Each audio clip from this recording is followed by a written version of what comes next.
തേങ്ങാക്കൊത്തൊക്കെ നീളത്തിൽ കൊത്തിയിട്ട് ഈ ബീഫ് ഫ്രൈക്ക് ഒരു പ്രത്യേക ഫാൻസ് ഉണ്ടല്ലേ. അത് നല്ല കറുത്തിരുണ്ട ബീഫ് ഫ്രൈ. അപ്പം നമ്മുടെ ഈസ്റ്റർ സ്പെഷ്യൽ ഇത് തന്നെ ആവട്ടെ.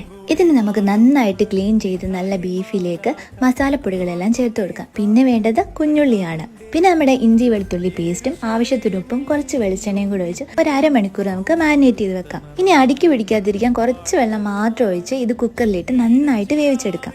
ബീഫ് അങ്ങ് ഒരുപാട് വെന്ത് പോവാതെ ശ്രദ്ധിക്കണം. നന്നായിട്ട് ഫ്രൈ ചെയ്തെടുക്കേണ്ടതാണ്. ഇനി ഒരു പാനിൽ കുറച്ച് വെളിച്ചെണ്ണ ഒഴിച്ച് 1/2 ടീസ്പൂൺ പെരുംജീരം 2 വറ്റൽമുളകും കൂടി ഇട്ട് കൊടുത്ത് അതൊന്ന് മൂത്ത് വരുമ്പോൾ അതിലേക്ക് നീളത്തിലരിഞ്ഞ തേങ്ങാക്കൊത്ത് ചേർത്ത് നന്നായിട്ട് മൂപ്പിച്ചെടുക്കണം. ഇതിലേക്ക് ഇനി ചെറുതായിട്ട് അരിഞ്ഞ കുഞ്ഞുള്ളിയും കറിവേപ്പിലയും കുറച്ച് ഇഞ്ചി വെളുത്തുള്ളി പേസ്റ്റും പിന്നെ കളറിന് വേണ്ടി മാത്രം കുറച്ച് മഞ്ഞപ്പൊടിയും മുളക് പൊടിയും കൂടി ചേർത്ത് നന്നായിട്ട് വഴറ്റി കൊടുക്കാം. ഇനി നമ്മൾ വേവിച്ച് വെച്ചിരിക്കുന്ന ബീഫ് ആ ഗ്രേവിയോട് കൂടി ഇതിലേക്ക് ഒഴിച്ച് ഹൈ ഫ്ലെയിമിൽ ഇട്ടിട്ട് നല്ല കറുത്തിരുണ്ട് വരുന്നവരെ ഇങ്ങനെ ഇടയ്ക്കിടയ്ക്ക് ഇളക്കി കൊടുക്കാം.